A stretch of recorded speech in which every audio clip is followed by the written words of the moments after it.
Bonjour et bienvenue dans cette édition de l'Africa Newsroom sur Africa 24. Madame, Monsieur, votre fidélité nous honore. En Afrique, la question du financement des économies locales reste plus que jamais au cœur des enjeux de développement. Alors que les petites et moyennes entreprises représentent près de 80% du tissu économique du continent et près de 60% des emplois dans plusieurs pays, l'accès au crédit demeure encore largement insuffisant.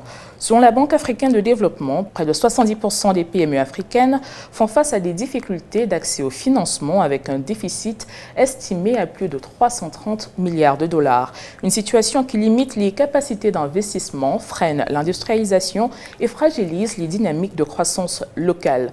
Dans ce contexte, les établissements de microfinance occupent une place de plus en plus stratégique. Présents dans les zones rurales comme dans les grands centres urbains, ils permettent à des millions de commerçants, d'entrepreneurs et d'acteurs du secteur informel d'accéder à des services financiers souvent inaccessibles dans les circuits bancaires classiques. Alors une question centrale s'impose. La microfinance africaine peut-elle devenir un véritable moteur de transformation économique ou compense-t-elle surtout les insuffisances du système bancaire classique? Nos invités du jour apportent des éclairages sur cette question. Il s'agit notamment de Rose Simone Manguelet, directrice générale du cabinet d'expertise et de formation M de Finance, Conseil et Stratégie. Madame Manguelet, bienvenue sur le plateau d'Africa 24. Merci. Nous sommes également avec M. Serge Bantsébé, journaliste, directeur de publication du journal Enjeux économiques. Monsieur Bantsébé, bienvenue sur le plateau d'Africa 24. Première étape de notre analyse, le rôle croissant de la microfinance dans le financement des économies africaines, alors que les PME et les acteurs du secteur informel restent encore largement exclus du crédit bancaire traditionnel. En Afrique, les PME jouent un rôle essentiel dans les dynamiques d'emploi et d'entrepreneuriat, notamment chez les femmes, de plus en plus présentes dans des activités commerciales, agricoles et de services. Un reportage signé Lucrèce Mbogol et Vina. Pendant la 14e conférence ministérielle de l'OMC à Yaoundé, les discussions mettent en lumière un enjeu clé, rendre les petites et moyennes entreprises africaines plus compétitives et capables de conquérir les marchés régionaux et internationaux. Lors d'un panel organisé en partenariat avec Access Bank, experts et décideurs ont planché sur la transition du secteur informel vers une économie plus structurée. Malgré les opportunités offertes par la zone de libre-échange continentale africaine, de nombreuses PME restent en marge, freinées par le manque de formalisation et de données fiables. La promotion des petites et moyennes entreprises n'est pas seulement l'accès au financement et le garantie. Il faut aussi l'éducation financière. Non seulement l'éducation financière, mais aussi les services non financiers qui permettent, c'est-à-dire la structuration, la modernisation, l'enregistrement, l'organisation, le développement des produits, le packaging et les questions de qualité et standards pour faire que les entreprises soient plus compétitives au niveau de marché régional et continental. Parallèlement, un autre enjeu majeur se dessine, l'inclusion des femmes dans le commerce international, porté notamment par l'Organisation mondiale du commerce et International Trade Center. L'initiative met en lumière des solutions concrètes pour lever les barrières à l'accès au financement. Une dynamique soutenue par le programme WADE qui accompagne les femmes dans l'économie numérique et le commerce international. Les discussions sur les défis rencontrés par les femmes dans le commerce international et l'accès au financement durent depuis de nombreuses années. Mais aujourd'hui, avec cette initiative, il ne s'agit plus seulement de parler, l'action a commencé. Entre structuration des PME et autonomisation des femmes, les discussions engagées à Yaoundé depuis le 25 mars 2026 traduisent une volonté claire, bâtir une économie africaine plus inclusive, compétitive et tournée vers les opportunités du marché continental. Malgré cette progression, l'accès des petites et moyennes entreprises au financement reste encore très limité dans plusieurs pays africains. En Centrafrique, par exemple, les PME ne captent qu'une faible part des crédits bancaires. Un élément signé Mélieno Bondio depuis la Centrafrique. À Bangui, l'administration se digitalise. Enregistrement électronique, traitement des données en temps réel, réduction des délais et de la bureaucratie. Objectif, faciliter la création d'entreprises et renforcer la transparence. Par le passé, on brasse beaucoup de papiers Mais quelquefois, on se perd dans ces papiers. Quand on est dans la digitalisation, tout ce qui est posé comme acte, tout ce qui est posé comme fait réel, hein, le factum, hein, tout ça, c'est enregistré. Les données sont là. On peut en temps réel les consulter, les traiter. Sur le terrain, des initiatives locales comme Luma Technologies aident les PME à se structurer, à être visibles en ligne et à accéder à de nouveaux marchés. Cela reste crucial dans un pays où environ 12% de la population est connectée à Internet. Pour moi, le digital au pays, c'est d'abord une question d'éducation. Donc éducation, sensibilisation, formation. Comme tout entrepreneur, on a des difficultés financières parce que toutes nos plateformes sont portées par nous-mêmes. En fait, tout est financé sur fonds propres. Les banques renforcent leur accompagnement des PME et PMI via crédits adaptés et solutions numériques de traçabilité.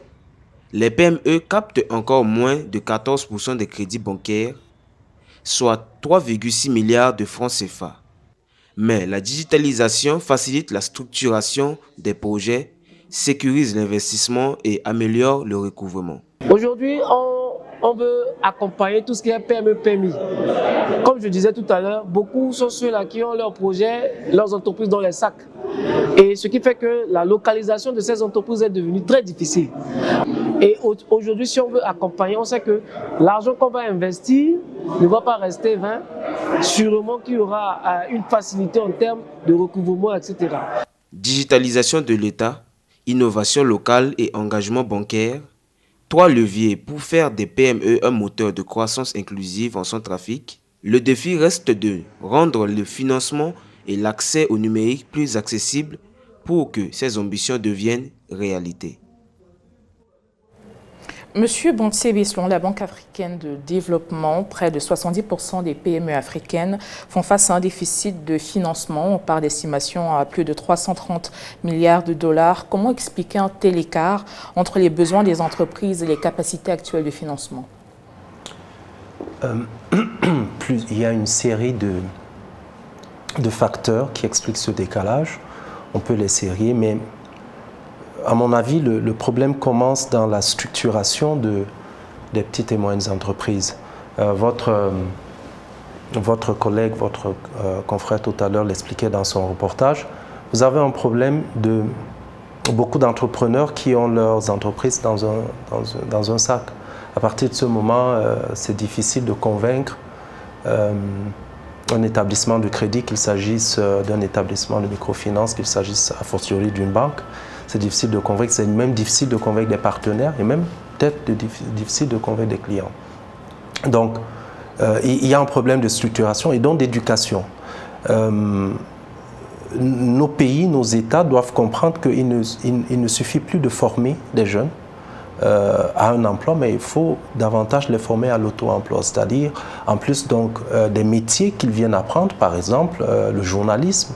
L'école de journalisme du Cameroun doit pouvoir former notamment les étudiants de 3e année du cycle licence, par exemple à la gestion financière, un peu de comptabilité.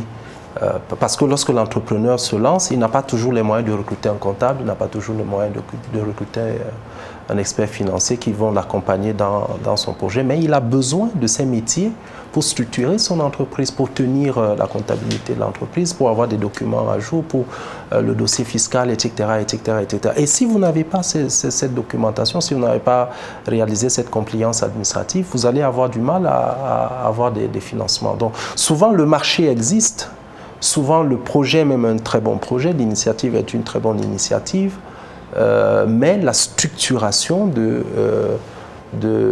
l'entreprise qui va porter le projet n'est pas toujours bonne. Après, les marchés financiers ne sont pas toujours très bien outillés pour accompagner. Parce que dans beaucoup de cas, il s'agit de filiales de groupes internationaux, etc., qui n'ont pas une très bonne connaissance des réalités de nos pays.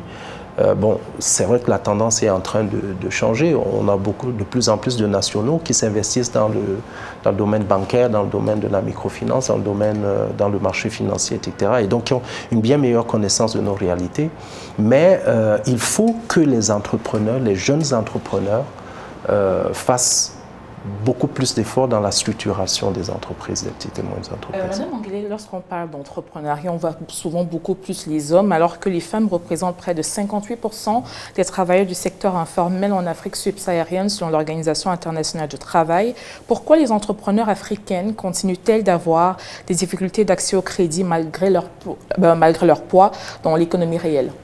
La réponse se trouve dans votre propos, l'informel. Vous savez, j'ai l'habitude de le dire, c'est mon discours au quotidien. Tant que nous avons une activité informelle, il y a un monde d'opportunités auquel on ne peut pas accéder. Vous ne pouvez pas obtenir un financement si votre activité n'est pas formelle. Donc, la première chose à faire pour une entreprise, c'est déjà de naître. Et la naissance d'une entreprise, c'est au travers de la formalisation. Avoir un registre de commerce, avoir un numéro d'identifiant unique, avoir une attestation de conformité fiscale, les statuts. Et c'est d'abord ça qui démontre de votre sérieux. Ensuite, il est important d'avoir une localisation géographique. Parce que ça, c'est extrêmement important. Les banques, et ce n'est pas seulement les banques, ce sont les règles de financement édictées par la COBAC qui disent qu'une entreprise doit pouvoir être localisée. Donc, si votre banquier a des difficultés à vous localiser, ce sera difficile de vous financer. Donc, comme je le disais, le premier frein, c'est l'absence de formalisation. Ensuite, je vais parler du faible niveau d'éducation financière des femmes, et pas seulement des femmes, j'ai envie de dire de tous les entrepreneurs en général. Parce que vous avez un entrepreneur qui ne sait pas faire la différence entre son capital, je ne vais pas dire capital, entre son chiffre d'affaires et sa marge, entre sa marge et son résultat. Tout est complètement mélangé. Quand nous avons ouvert notre cabinet en 2019, on ambitionnait d'accompagner les entrepreneurs dans la structuration de leurs entreprises au travers de la maîtrise du poste comptabilité et finance. Parce que moi qui sors d'une banque, je sais très bien que 80% des crédits qui sont rejetés, c'est parce qu'il n'y a pas d'historique financier. Le premier défi auquel nous avons été confrontés est que toutes les PME, du moins celles que nous avions rencontrées, n'avaient aucun historique financier. On vous présente des bilans et des comptes de résultats qu'un comptable, excusez-moi le terme, a fabriqué pour présenter à l'administration fiscale, juste pour être à jour pour les impôts, mais qui ne retrace pas l'histoire réelle de l'entreprise. Donc, ce que nous avons fait, c'est que dans un premier temps, nous avons essayé de commencer à éduquer. Parce que c'est très difficile. Les habitudes sont ancrées en nous. On ne nous a pas enseigné cette différenciation-là dans la gestion des finances. Et enfin, je vais dire que les modes de financement ne sont pas adaptés aux réalités du terrain. Je vais prendre le cas des systèmes de notation dans les banques. Toutes les banques, il y a des systèmes de scoring. Et tous les chargés de clientèle savent, quand vous prenez votre fiche de notation, si une entreprise n'a pas un certain niveau, en général c'est 7, votre avis doit être défavorable. Si vous voulez forcer pour que l'entreprise soit financée, vous devez tricher. Mais quand vous voyez les critères, il est très difficile pour une PME, pour une TPE ou pour une entreprise portée par une femme d'être financée dans le secteur dans le secteur classique. Donc je pense que les établissements financiers, le système bancaire en général, devraient s'adapter aux réalités locales pour une meilleure inclusion financière. Monsieur Bonsivé, je reviens à vous. L'Afrique concentre aujourd'hui un peu plus de 1100 institutions de microfinance, des données qui datent de 2025, avec plusieurs dizaines de millions de clients sur le continent. Selon vous, la microfinance est-elle devenue un véritable outil de transformation économique du continent ou un mécanisme de compensation des faiblesses des systèmes bancaires classiques? Le positionnement de la microfinance, sa place critique dans le développement de nos États tient d'abord de la structuration de nos économies. Dans un pays comme le Cameroun, 99%, je dis bien 99%, ce sont les chiffres de notre dernier recensement des entreprises au Cameroun en 2023, 99% de notre tissu productif est constitué de petites et moyennes entreprises. 99%. Donc quand vous avez une structure économique de cette nature, vous devez avoir des structures d'accompagnement, comme on dit, à ras de terre. Le dernier kilomètre, ce n'est pas la Banque mondiale, la Banque africaine de développement ou même les banques commerciales qui vont venir financer des entreprises de cette taille. Donc, les microfinances ont la mission historique singulière d'assurer l'inclusion de ces populations qui sont marginalisées, qui sont exclues du système formel. Mais encore une fois, il faut qu'elles aient les outils, les microfinances, il faut qu'elles aient les outils pour pouvoir financer. Elles ont un rôle éminemment stratégique dans le développement de nos pays. Parce que Madame Mangele parlait tout à l'heure de la structuration, de la formalisation. Le premier poste, c'est bien la microfinance. Avant que le jeune entrepreneur ne songe à aller voir une banque commerciale, la première source de financement qui lui est plus proche, c'est la microfinance. Mais il faut un travail de structuration. Et je pense, dans les missions d'ailleurs des microfinances, il y a dans les services accessoires, il y a la formation. C'est très important. Les services non financiers finissent par devenir très importants. C'est bien d'accorder des crédits, mais il faut accompagner, il faut s'assurer que le jeune entrepreneur qui a reçu le financement va bien l'utiliser et sera en mesure de rembourser le crédit qu'on lui a accordé. Donc c'est pour ça qu'il faut l'accompagner. Or, les microfinances elles-mêmes ont un problème de structuration, de taille. En général, ils recrutent des personnels qui vont les aider à assurer leur métier premier, qui est l'octroi de crédit, la collecte de l'épargne, la gestion des moyens de paiement, etc. La question, le volet, les experts, les techniciens qui peuvent les aider donc à assurer le volet formation, accompagnement, structuration, packaging, etc., segmentation de marché, etc., et ils ne les recrutent pas toujours et donc se retrouvent aussi un peu dans l'incapacité d'accompagner les petites et moyennes entreprises. Donc, mais tout cela demande l'action de l'État. Tout cela demande l'action de l'État, une action stratégique, une action intelligente. Il faut une connaissance de tout cet environnement. Parce que si on ne connaît pas tout cet environnement, on ne peut pas articuler, on ne peut pas concevoir et développer des politiques publiques adaptées. C'est peut-être aussi ça l'écueil de nos jeunes États. Justement, à l'entendre de votre propos, vous faisiez savoir qu'avant de regarder aux banques commerciales, l'entrepreneur doit regarder la microfinance. Mais face au ralentissement économique mondial avec l'inflation et le durcissement des conditions d'accès aux capitaux internationaux, les systèmes africains de microfinance sont-ils suffisamment résilients pour absorber les chocs internationaux, selon vous? Il leur faut du refinancement. Il leur faut du refinancement. Madame Mangele le disait tout à l'heure, elles sont assujetties, les microfinances, à un ensemble de normes prudentielles qui permettent de protéger l'épargne parce que leur cible, ce sont des personnes vulnérables. Donc si leur épargne devait se volatiliser, ce serait encore difficile pour elles. Donc la COBAC et les autorités monétaires nationales essayent quand même de veiller à ce que certains ratios de liquidité, etc., soient respectés pour que les épargnants ne perdent pas leur épargne. Mais il faut quand même un minimum de risque. Il faut quand même prendre un minimum de risque. Et pour prendre un minimum de risque, il faut avoir du refinancement derrière.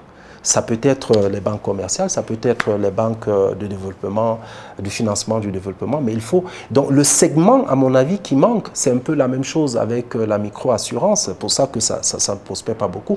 Le segment qui manque, c'est le refinancement derrière. Parce que quand l'établissement de microfinance a pris un risque, ça reste un risque. même si ça reste quand même un risque. Pour le cas du Cameroun, par exemple, les établissements de microfinance de première catégorie ont 22% de portefeuille de créances en souffrance. Pour une banque commerciale, ça peut être... mais pour un établissement de microfinance, ça commence à devenir très critique. Donc, il faut du refinancement derrière. S'il n'y a pas du refinancement, la chaîne a tendance à se bloquer, et les microfinances ne peuvent donc pas performer au niveau de leur segment. Madame Anglais, je reviens à vous tout à l'heure. Dans l'un de nos reportages, on a suivi que la place du numérique aujourd'hui est très cruciale pour le financement des PME. Est-ce qu'on pourrait parler à présent de mobile money? Avec l'essor du mobile money, l'Afrique compte désormais un peu plus de 850 millions de comptes financés, mobiles actifs, selon le Global System for Mobile Communication Associations. Les fintechs et les services numériques sont-ils en train de redéfinir complètement le modèle traditionnel de microfinance, à votre avis? Elles pourraient, et je pense même que c'est une piste qui devrait être explorée et développée. Vous avez parlé tout à l'heure, quand vous avez parlé du taux de bancarisation. En fait, le taux de bancarisation au Cameroun, je vais parler du Cameroun, a vachement évolué. Sur 20 ans, on est passé de à peine 10% à 58%. Mais je voudrais dire que cette bancarisation a beaucoup d'inégalités, que ce soit sur le plan géographique, que ce soit sur le plan du maillage. Parce que si on compte le nombre d'établissements financiers qu'on compte par exemple à Yaoundé, ce n'est pas le même nombre qu'on va retrouver, je ne sais pas, peut-être en Guélimunduka. Il y a des établissements de microfinance, ça se compte sur le bout des doigts, les établissements de microfinance qui se permettent d'ouvrir des agences dans des zones rurales. Ce n'est pas parce qu'elles ne le veulent pas, mais il faut quand même que la population, parce que pour ouvrir une agence bancaire, il faut quand même qu'il y ait un potentiel de développement derrière. Donc, le digital pourrait être un levier de développement de la bancarisation dans les pays africains. Mais encore là, il se pose un problème. Le premier problème, c'est l'accès au réseau Internet. Vous savez que c'est un gros défi. Et qui dit digital, dit Internet. C'est vrai que sur le plan technologique, on peut développer des systèmes SSD qui marchent sans Internet. Mais là encore, il y a l'accès aux outils technologiques. Combien de femmes ou de jeunes ont un téléphone Android en zone rurale? Il y en a vraiment très peu. Vous parlez du mobile money. Actuellement, nous sommes en train de faire une étude sur l'impact que pourrait avoir le mobile money dans l'accès au financement des femmes et des jeunes. Parce que j'ai envie de dire 100%, bon pas 100%, on va dire 99% de femmes ou de jeunes ou d'entrepreneurs ont un compte mobile money et font la majorité de leurs transactions sur mobile money, reçoivent des paiements et font des achats via le mobile money. Sauf que quand vous allez dans un établissement de microfinance, cet historique financier ne peut pas être pris en compte. La question qu'il faudrait se poser, c'est que s'il y avait un pont qui pouvait se créer entre les microfinances ou les fintech et le mobile money, on pourrait avoir quelque chose d'intéressant. Parce que selon les statistiques, en 2025 par exemple, il y a eu 1880 milliards de transactions sur mobile money. 1880 milliards, pas millions. Vous voyez que le potentiel est énorme. Quand on parle d'inclusion financière, si on veut regarder le mobile money, on va peut-être se rendre compte que les populations sont plus incluses dans le système financier qu'on ne le pense. Parce que quand on parle des populations qui sont exclues de façon traditionnelle du système financier classique, on parle beaucoup plus des banques et des microfinances. Mais s'il y avait un pont, c'est peut-être l'occasion pour les établissements de microfinance qui essayent de digitaliser leurs services, de voir comment elles pourraient travailler avec le mobile money pour prendre en compte l'historique financier des transactions mobile money. Je pense d'ailleurs que les opérateurs locaux qui opèrent dans le mobile money, dans les crédits, parce qu'ils octroient déjà des microcrédits au travers des comptes qui existent déjà. Donc, je pense que c'est cet historique qu'ils utilisent. Et en termes de financement, je le redirai toujours, le plus gros blocage pour un banquier, c'est l'absence de traçabilité des opérations financières. Nous savons tous que les états financiers qu'on nous présente ne sont pas toujours fiables, ne reflètent pas toujours la réalité économique de l'entreprise. Mais un historique de trésorerie, c'est vraiment la vérité sur l'activité de l'entreprise et ça vous permet de calculer rapidement les ratios de solvabilité. Ça vous permet de savoir s'il peut, sa capacité d'endettement et sa capacité de remboursement. C'est vraiment là que se trouve le problème. Nous marquons une courte pause dans ce débat, dans cette édition de l'Africa Newsroom. À suivre dans la deuxième partie, nous analyserons les limites structurelles de la microfinance africaine entre gouvernance, financement des PME et enjeux de souveraineté économique. À tout de suite.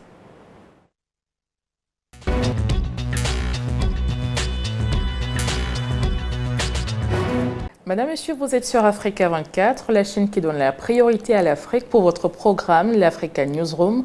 Pour la deuxième partie de cette édition spéciale consacrée à la microfinance, nous sommes en compagnie de deux invités éminents, notamment Madame Rose Simone Mangalet, directrice générale du cabinet d'expertise et de formation M de Finance, conseil et stratégie, ainsi que de Monsieur Serge Bontiébé, directeur de publication des enjeux économiques.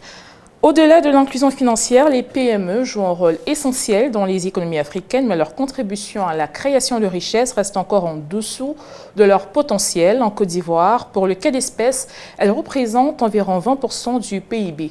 Stéphane Mafia était sur le terrain pour nous. Suivons son reportage. Dans de nombreuses économies africaines, les petites et moyennes entreprises constituent le principal moteur de création d'emplois et de richesses. En Côte d'Ivoire, les PME représentent plus de 98% du tissu économique national, mais leur contribution au produit intérieur brut reste limitée à seulement 20%. Face à ce constat, l'État ivoirien, à travers la création en 2022 du guichet unique de développement des PME, vise à renforcer la compétitivité de ces entreprises et ME accompagnement des entrepreneurs afin de transformer durablement l'économie. C'est plus de 98% du secteur privé qui est dominé par les PME, mais leur contribution au produit intérieur brut est seulement de 20%. Donc l'État de Côte d'Ivoire a pris la mesure de la chose et a mis en place depuis 2022 cet outil qui se veut être l'organe central qui coordonne, structure toutes les initiatives de promotion entrepreneuriale, permettent à la PME de se développer et puis de contribuer de manière significative au développement de la Côte d'Ivoire. Face aux difficultés de structuration et d'accès des PME au crédit bancaire, notamment pour manque de garantie financière, le GUD PME prône la mise en place des programmes d'assistance technique, des plans d'affaires bancables et des mécanismes de garantie couvrant entre 50 et 80% des financements en accord avec ses partenaires financiers. Des lignes de crédit adaptées aux besoins spécifiques des secteurs de commerce, de l'agriculture ou encore du numérique. Alors, le GUD PME est là pour apporter un accompagnement technique, managérial, mais aussi mettre en place des solutions de financement et d'accès au marché. Alors, nous nous attaquons déjà aux causes qui empêchent les PME d'accéder au financement. Généralement, elles sont très mal structurées. Elles n'ont pas forcément une vision claire de là où elles veulent partir. Au-delà du financement, le guide PME veut préparer les entreprises ivoiriennes à saisir les opportunités offertes par la ZLECAf et la diaspora. L'institution développe ainsi des programmes destinés à identifier et accompagner les champions nationaux capables de conquérir les marchés régionaux et internationaux. Un guichet diaspora et une plateforme digitale de mise en relation seront également créés pour faciliter les investissements des Ivoiriens vivant à l'étranger. Cette stratégie confirme la volonté de la Côte d'Ivoire de bâtir un écosystème entrepreneurial moderne, inclusif et tourné vers l'international. Monsieur Bonsibi, vous le disiez tout à l'heure, les PME représentent près de 90% des entreprises africaines et pour le cas d'espèce, au Cameroun, vous avez parlé de 99% et en Côte d'Ivoire, on l'a entendu, 98%, mais ne contribuent que faiblement aux exportations et la transformation industrielle. Comment expliquer ce paradoxe économique? Encore une fois, il y a beaucoup de raisons. La première, c'est, vous parliez des exportations. C'est déjà difficile de rester sur le marché intérieur, a fortiori dans se projeter dans d'autres pays avec des cadres juridiques différents, avec des réalités culturelles, sociales différentes, etc. En Afrique centrale et dans la zone franc de manière générale, on a un problème qui est structurel, c'est la force de notre monnaie, qui est, comme vous le savez, adossée à l'euro à partir d'une parité fixe. Or, l'euro est une monnaie forte. Ce qui fait que importer est plus facile pour les opérateurs économiques de la zone franc. En général, nos petites et moyennes entreprises font déjà face à des problèmes de compétitivité structurelle. En plus donc, de ces problèmes intérieurs, il y a donc le problème de compétitivité extérieure qui découle de la monnaie. Donc, ces deux facteurs, à la fois les facteurs structurels internes, la difficulté d'avoir accès aux facteurs de production, à l'électricité, à la route et même aux ressources humaines, au financement, nous sommes en train d'en parler. En plus du facteur extérieur qui est relatif à la monnaie, font qu'il est même difficile pour nos petites et moyennes entreprises de rester même dans le marché, de continuer de vivre dans le marché, de continuer de faire face à la concurrence des produits importés. A fortiori, donc, se projeter. Si vous y ajoutez les problèmes d'intégration régionale physique, l'absence de liaison physique, l'absence de route entre nos pays, nos PME partent à la compétition vraiment avec beaucoup de désavantages. Et il y a toute une série, on peut les sérier de cette façon-là, mais on a encore beaucoup de travail pour structurer, pour renforcer, pour dynamiser nos petites et moyennes entreprises. Mais c'est le seul chemin le plus pertinent pour lutter contre la pauvreté, pour réaliser l'inclusion. C'est le chemin le plus pratique. Parce que dans ces petites et moyennes entreprises, l'essentiel de la force productive de nos États s'est réfugié. Vous parlez d'intégration régionale. Cette réponse me permet d'embrayer sur la question suivante que j'adresse à Mme Manguele. La zone de libre-échange continentale africaine représente un marché potentiel de 1,4 milliard d'habitants. Les systèmes actuels de microfinance sont-ils capables d'accompagner les PME vers une logique régionale et continentale? Oui, permettez-moi s'il vous plaît de revenir sur la précédente question, parce que je pense qu'il y a un fait technique et réel qui empêche que les PME africaines puissent s'industrialiser et être compétitives avec les produits qui viennent de l'extérieur. C'est même dans la structure, que ce soit des établissements de microfinance, que ce soit des banques. La majorité des ressources qui se trouvent dans les banques sont des ressources courtes. Vous trouverez très peu de personnes qui font des dépôts dans des banques ou dans des établissements de microfinance à plus d'1 an. Déjà que ceux qui font des dépôts à 1 an sont très rares. C'est les grandes entreprises, c'est les entreprises publiques qui sont extrêmement liquides, qui peuvent se permettre de faire un dépôt à terme sur 1 an à des prix, à des taux favorables. Et encore qu'on trouve que la rémunération des ressources en Afrique est très basse, est très faible. On a d'autres moyens d'être mieux rémunérés pour ces ressources. Pourtant, pour s'industrialiser, ce sont des investissements lourds et à rentabilité très lente. Donc, il faut avoir déjà de gros financements et pouvoir rembourser sur le long terme. Or, le taux de transformation, bon, je vais dire terre à terre, la capacité des banques et des microfinances à faire des emprunts longs avec des ressources courtes est très basse. Il a parlé des ratios prudentiels, les ratios de liquidité. Si on va regarder dans BAL 1, BAL 2, BAL 3, on va se rendre compte que les banques, même si elles le voulaient, elles pourraient difficilement financer l'industrialisation des PME, simplement parce que les ressources qu'elles ont ne le leur permettent pas. Maintenant, revenons sur la zone de libre-échange continental. Effectivement, c'est une opportunité. Mais j'ai l'habitude de dire que c'est une opportunité et en même temps une menace. Je vais prendre l'exemple simple du riz.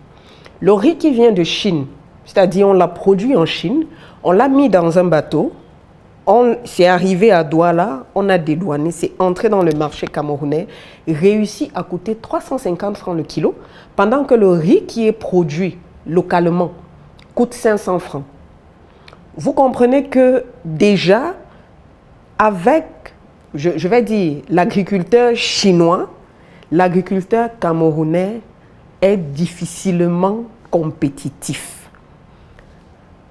Maintenant, quand on ouvre les frontières, on permet à un entrepreneur gabonais de vendre au Cameroun, on permet à un entrepreneur tchadien de venir au Cameroun, on permet également aux Camerounais d'aller partout dans les pays africains.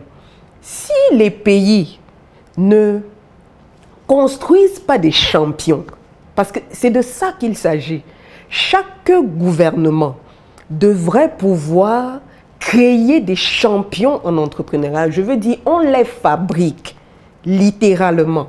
On le fabrique pour qu'ils puissent bénéficier de ce marché-là.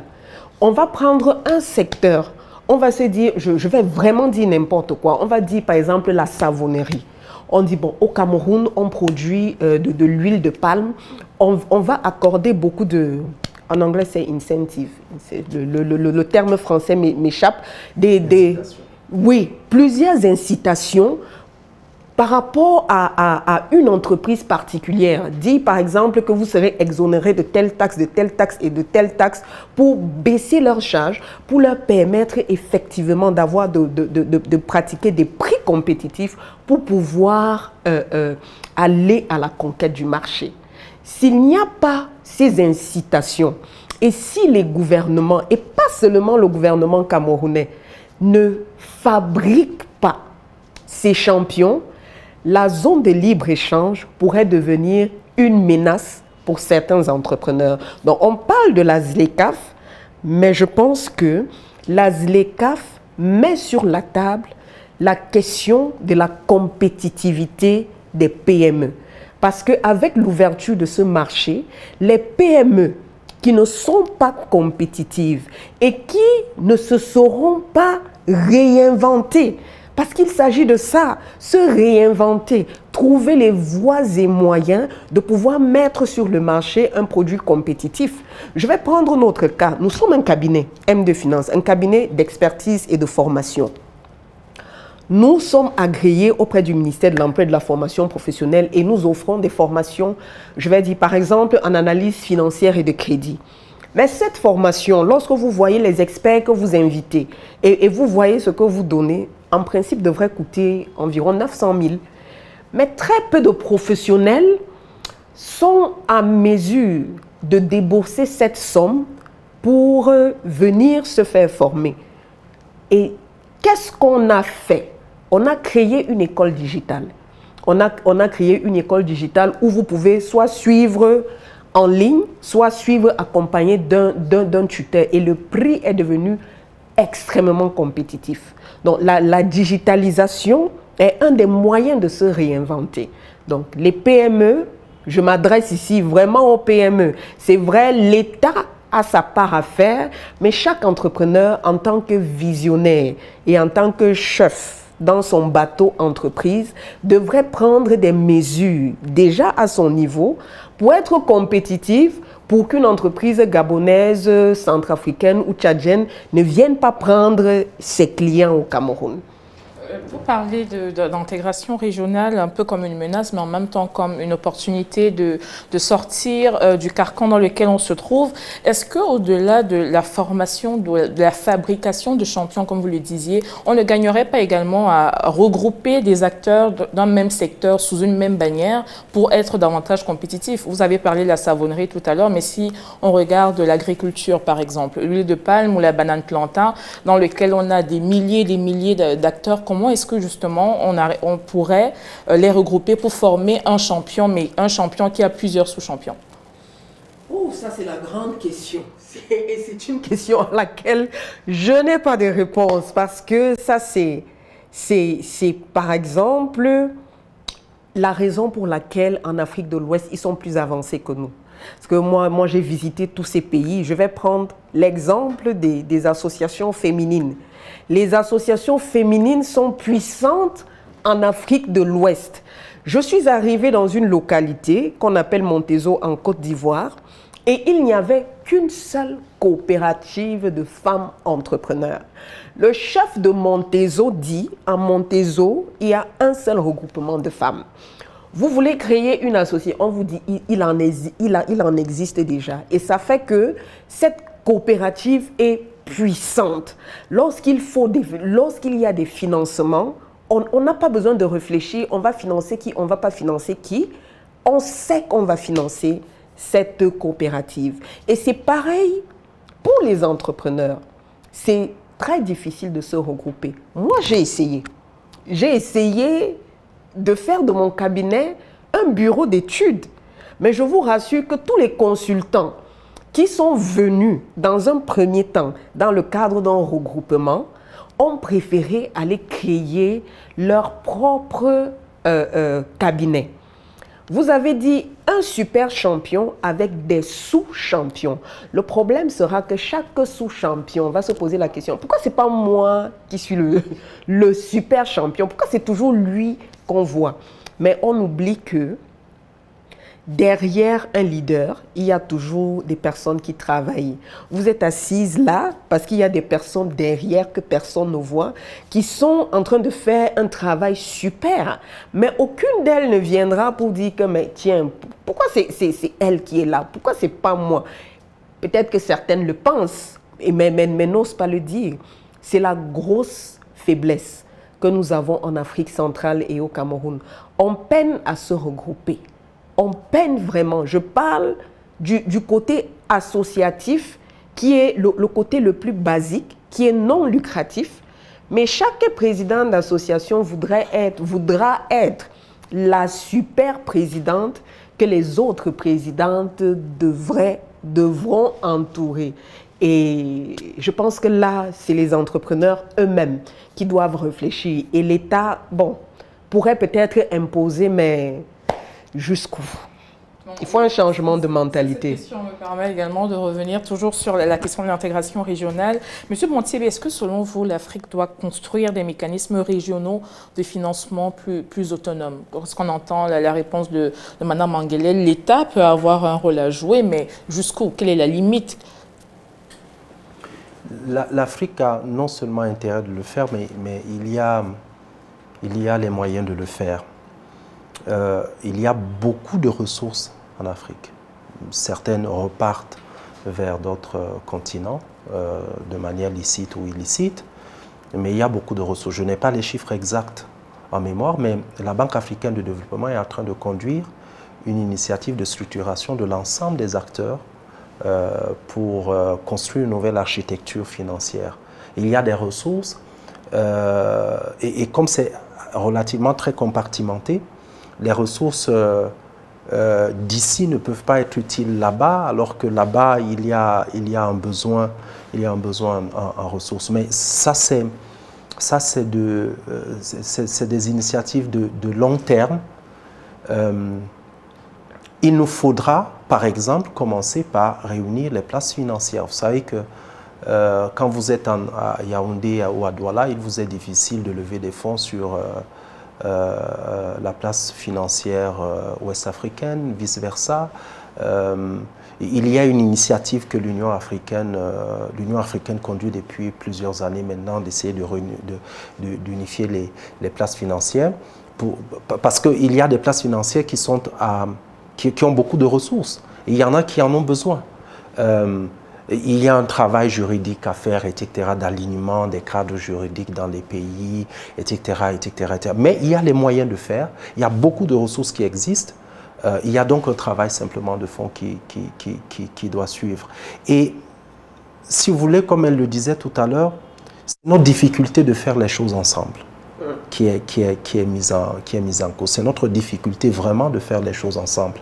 Le gouvernement camerounais, pour ne prendre que le cas du gouvernement camerounais, a fait le constat en 2020 qu'un cinquième seulement dans le domaine de l'agriculture, mais l'agriculture prise dans son acception la plus large, c'est-à-dire élevage, pêche, etc., seulement un cinquième des producteurs étaient réunis en coopérative, en association, en groupe.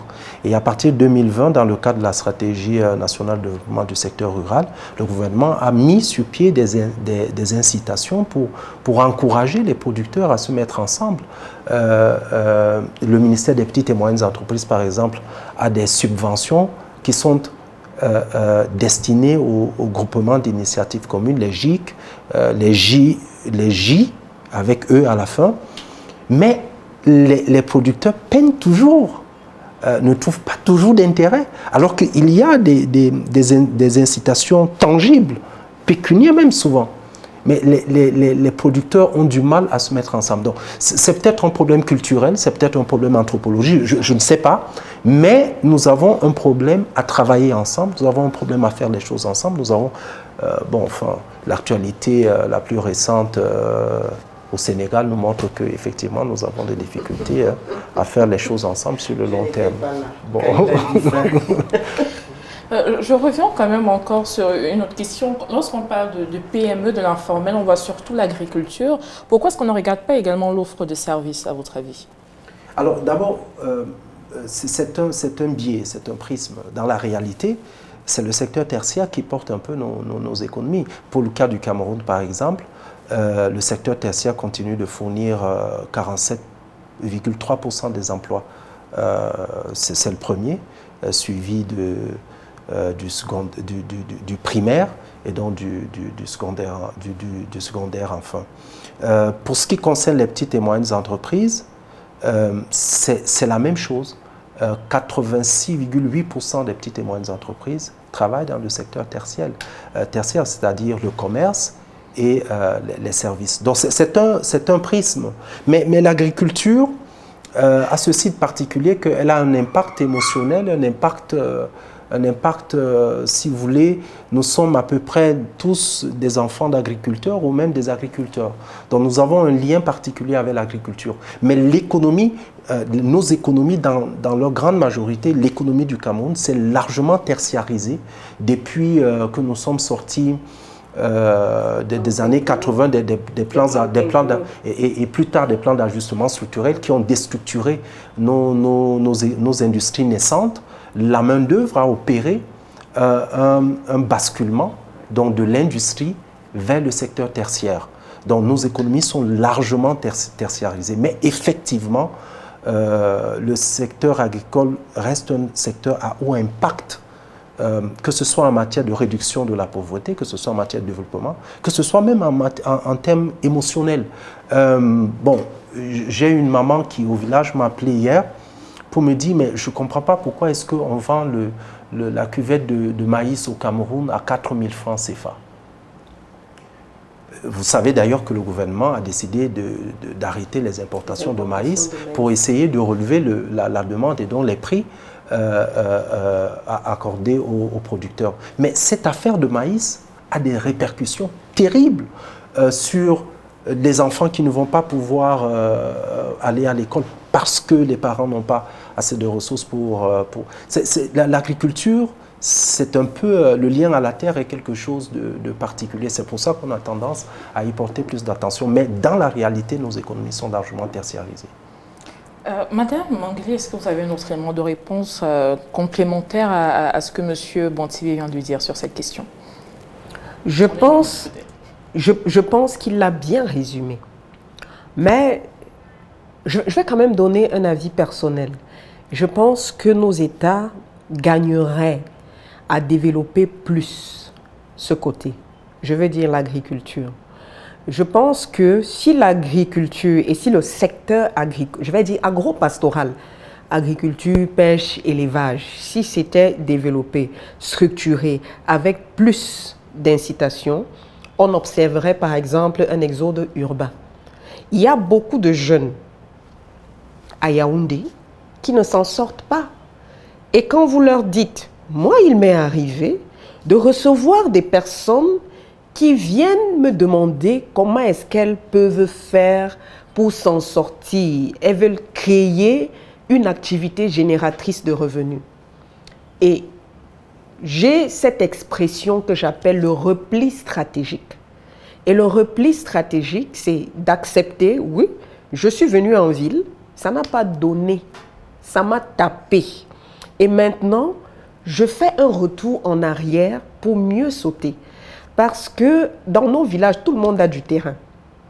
La terre est la première ressource et cette terre est disponible. Les semences, il y a plusieurs subventions. Les semences sont en général subventionnées. Et la semence n'est pas la chose la plus difficile à trouver. Le problème, il l'a dit, je vais parler du cas du maïs. Moi, je suis présidente d'association féminine de femmes. J'ai rencontré des femmes à qui on donne 100 francs pour 1 kilo de maïs. Donc, sur 1 hectare, avec tout ce qu'elle a fait, elle récolte à peine 250 000, voire 300 000. Donc, je suis d'accord avec lui, ce secteur doit être développé. Ce débat nous montre que la microfinance occupe désormais une place centrale dans les économies africaines, mais derrière les enjeux d'inclusion financière se posent aussi des questions de gouvernance, de transformation économique et de souveraineté financière. Dans un contexte international marqué par les tensions économiques et le durcissement de l'accès aux capitaux, la capacité des économies africaines à financer durablement leurs PME et leurs acteurs locaux devient un enjeu stratégique majeur. Merci à nos invités, Madame Simone Mangli, directrice générale du cabinet d'expertise et de formation M de Finance, Conseil et Stratégie, et Serge Bontibi, directeur de publication d'enjeux économiques, d'avoir été avec nous sur ce plateau. Madame, Monsieur, merci de votre fidélité. Tout de suite, une nouvelle édition de l'actualité africaine sur Africa 24.